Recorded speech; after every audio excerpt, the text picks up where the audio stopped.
All right, Jason in New York. How are you doing? All right. Hey, can you hear me? Yes. Thank you for waiting, I think, basically the entire show. All right. All right. I just want to start off by giving you a little background where I'm coming from. So I started off, like, I was raised Jewish and stuff, all that. Went to temple, like, every Sunday and Monday, got my bar mitzvah. But, you know, it wasn't really forced upon me. My parents didn't really care what I believed, per se. So after that, I think I was, like, strong atheist. You could say I watch your guys' show all the time, and I watch all the highlights. Thank you, yeah. Matt Dillahunty and stuff, and that's just awesome. Like and subscribe. But, yeah. Always. Sorry. And then, so, as I got older, like, I just became an atheist and stuff, and then I had an experience, I guess you could say, with a little bit of, you know, help from drugs. That's irrelevant. I was going to say you had a theist experience. Yeah. Yeah, I guess.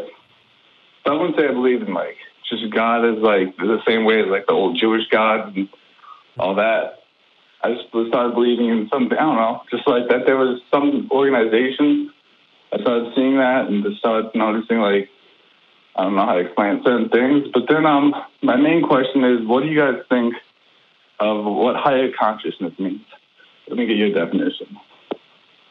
My experience with the phrase higher consciousness is limited almost exclusively to people that believe in a variety of things that I would describe as woo. So for a couple of reasons. So one, consciousness is this concept that it's there needs to be a word for the half understanding of things, right? The understanding of how to use this in context, but that is limited such that that context is still almost entirely fluid, right? Like people know what a vibration is, right? Like if you said, is my hand vibrating right now? People would be able to say yes. For those of you not watching, I moved my hand back and forth very quickly because that's what vibration is. However, people talk about, oh, I'm getting bad vibes. That means vibration. There's a vibrational energy. Because again, energy is like this, where it's people have a general understanding of what it means, right? And if they think about it, they'll go, my car has energy. But if you ask them, what is the actual definition of the word, they don't have it, right? And so the same thing happens with consciousness. When people are talking about higher planes of consciousness, higher levels of consciousness, lower planes of consciousness, lower levels of consciousness, and it allows people that are trying to gain an understanding of the world and that are going about it by feeling it, right? What does the world feel like it is? Well, I feel this connection to the rest of the world, and it relates something to parts of my mind I don't understand, consciousness.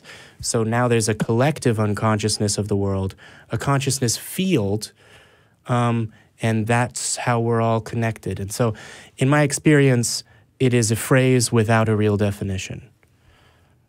I don't know what you had to say about that, Mandisa. Well, it does remind me of sort of my upbringing, and for those who aren't aware, I wasn't formally raised Christian, but I was raised like with the Black nationalist community, and that word is used constantly, consciousness and this in like higher a spiritual sense? Spiritual, and some people would maybe define it as being, I guess, a bit more educated or a bit more knowledgeable than others.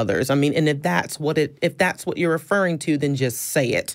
Yeah. You mean being conscious of the world? Yes, being conscious of the world and what is going on around them, and some of it may imply a more spiritual consciousness, or what they consider a more spiritual perspective as well, and they're thinking they're more in tune with, I guess, whatever they consider to be God, not necessarily of the Christian, not the Christian God or what have you. But like you said, it is very wooish. It is very existential in nature. So yeah, it does tend to be like a whole nother word salad thing too. Yeah. So,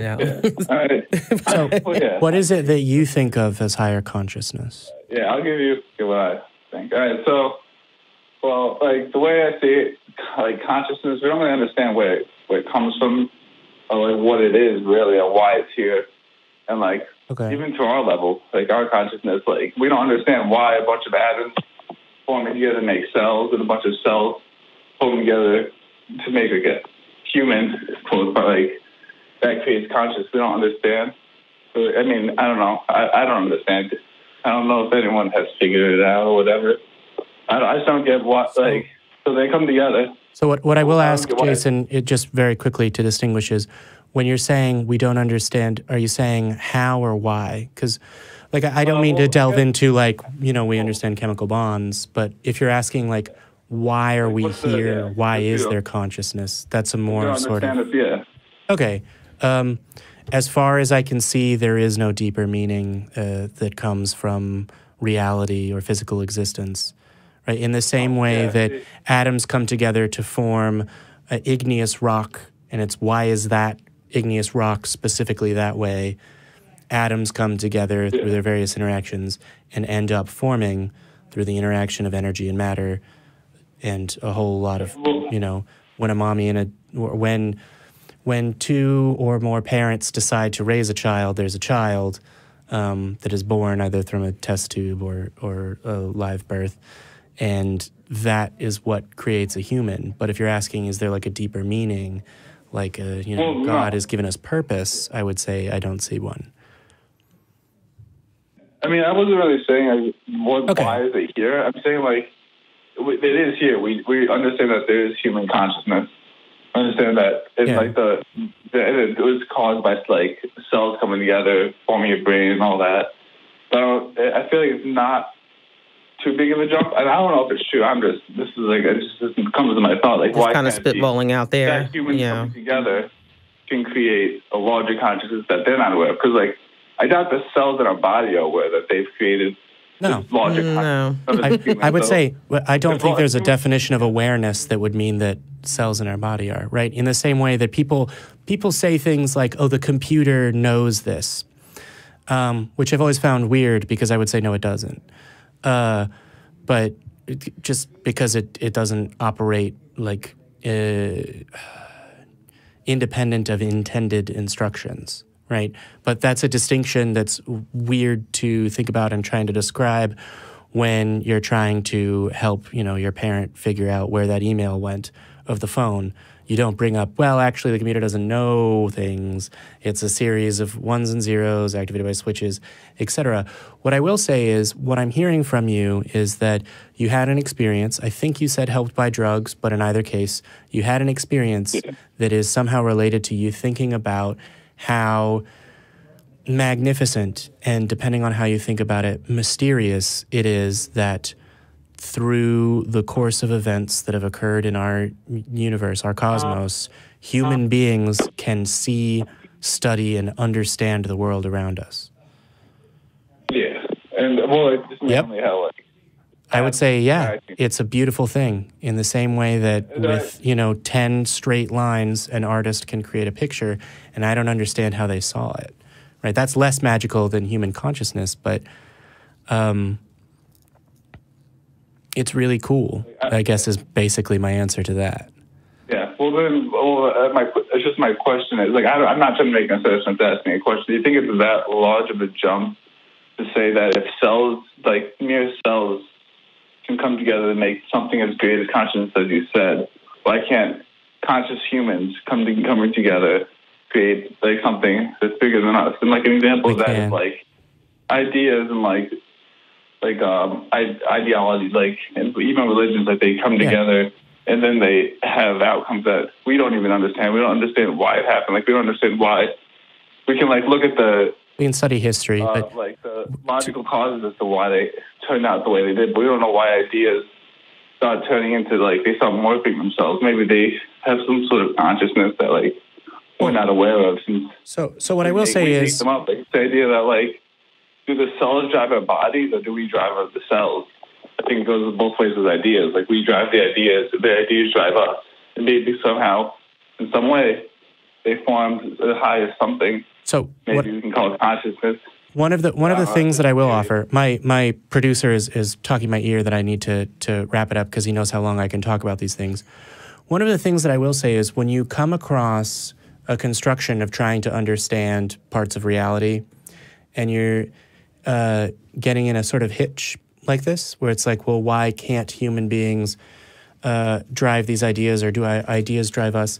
The thing that I always do is stop and I check my definitions, because until you ask, wait, when I'm referring to ideas in this case, what am I talking about? Because there are patterns and understandings that I can have, that I can communicate to you verbally, that you understand as well. That's pretty fucking awesome.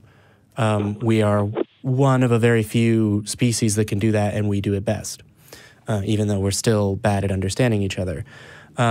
So it's sort of the nature of human understanding is what's happening. But when you start to talk about, do our cells drive us, you've diverged from human ideas, right? So our cells don't communicate with us. So at the very least, it's different in terms of, driving conversations in national politics versus, whether I get an my appendix removed. Appendectomy is what I was trying to say, right? Like I'm jumping back and forth between two parts of what you were talking about, so it's probably a little bit different. But I don't know if that is an additional thing to ponder when you're thinking about these things. Okay, I do appreciate that. Right.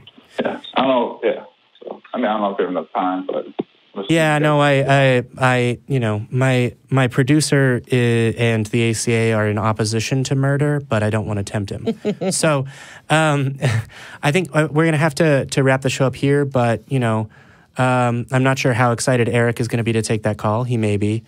Yeah, he's given me the thumbs up. But also, email us, get in touch with us that way, because I can wax philosophical about ideas like this at length. But thank you for calling in, Jason. I'm going to have to let you go. Bye-bye. Thanks for calling. Appreciate it. Yeah, thank you. Call back.